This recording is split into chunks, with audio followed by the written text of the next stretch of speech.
Good afternoon, Colonel Country, and welcome to another episode of Colonel's Corner.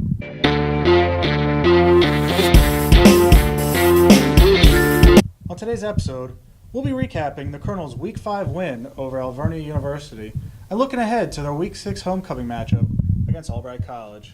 Our guest, as always, is head coach Jon Drach. Coach, thanks for joining us today. Hey, Adam, how you doing? Good, thank you. So we got a big win last week in an unusual location, as we mentioned, a baseball stadium. Can you just kind of talk to us about what you saw in our performance? Yeah, absolutely. I thought we played pretty well on the defensive side of the ball. I think special teams and offense took a little bit to kind of get hold and kind of get going, but the defense played spectacular all the way throughout. They really limited what they wanted to do. We stopped them in the run game, which made them be a throwing football team, which is not what they want to be. And for us, it just took us a little while to get going offensively, but when we did get going offensively, it was the ground game that really kind of got us going. We did some pretty good things up front, covering people up, and then Jason Wiley and Jose Tabora were able to get free a little bit to make some big plays down the field. Now, as you mentioned, those two players, Wiley finished with 90 yards. Tabora finished with 3 touchdowns on the ground. Can you go into a little bit more depth about what they provided and how they helped open it up? Yeah, I think that we just got to be a little bit more disciplined up front. It all starts with the front five in front of those guys. But they're definitely very good athletes, and Wiley has a knack for finding some little holes when there's not much there and getting 4 or 5 yards. And Tabora has a natural knack for, when we're throwing the football, when nothing's there, to kind of create something out of nothing.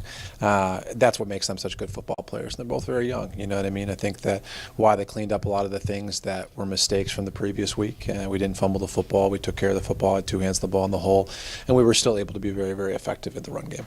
Now, while we're talking about offensive success, a big part of that is the offensive line, which doesn't get much love, being that they're more in the trenches. Can you just kind of talk to us about what you've seen from them as we've gone through 5 weeks and kind of how they help the offense open up? Yeah, absolutely. I think that that's the heart and soul of our offense, is those 5 guys up front. And Tony Marsakavich is definitely the leader of that group. But we have a lot of young guys that are really stepping up to help out and be very, very good. Vin Rogers and Brendan Boris have done a great job. And Kubala and then Osai has been a standout for us as well. I mean, all 5 of those guys have really elevated their level of play and elevated their level of communication in order for us to be effective against the number of fronts that we're seeing. Every week, people are trying to throw more and more at Jose to try to slow him down. It's those guys up front, actually, they're the ones that are taking the brunt of that, and they've done a great job of communicating and putting us in a great situation in pass protection, but then also in the run game.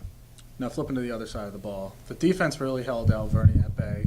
Only 114 rushing yards and 99 pass yards, I believe, are the numbers. Mm-hmm. Can you just kind of talk to us about how they were able to turn in from Misericordia to Alvernia, such a good performance? I think we really controlled them on the defensive front.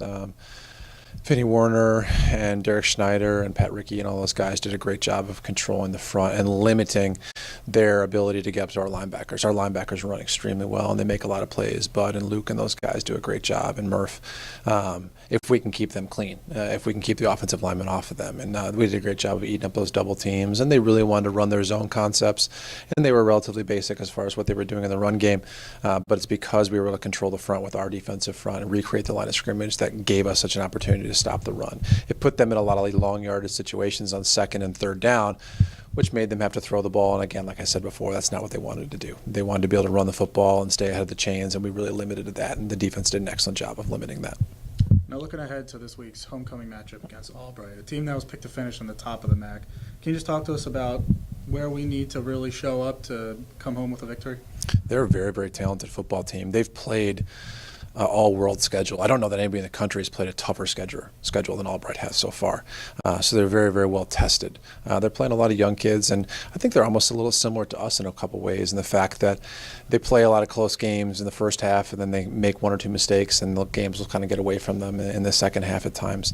At the same time, they have the talent to blow any game open, you know what I mean? And as they start to put it together, and you can see it starting to happen for them from week in, week, and they're growing on some of those experiences that they had earlier in the season against Salisbury and Mary Hardin Baylor to be able to play some of our league opponents a little bit more closely. I think that they start with their offense but throwing the football, you know what I mean? So we're going to have to slow that quarterback down and get him off his mark a little bit. They have some good, very, very talented receivers on the edge that we're going to have to put a handle on and make sure we're staying in their hip pocket. We can't allow the big plays. They're a big play offense. They live and die by the big play. So for defensively, we're going to need to stop that. Then offensively, we're just going to have to be consistent and move the football. They're very athletic on the defensive side of the ball, especially their three front players. And I'm hoping that we can control them with some of our movement and do some good things on the edge to be able to limit our guys and give them a little bit of space.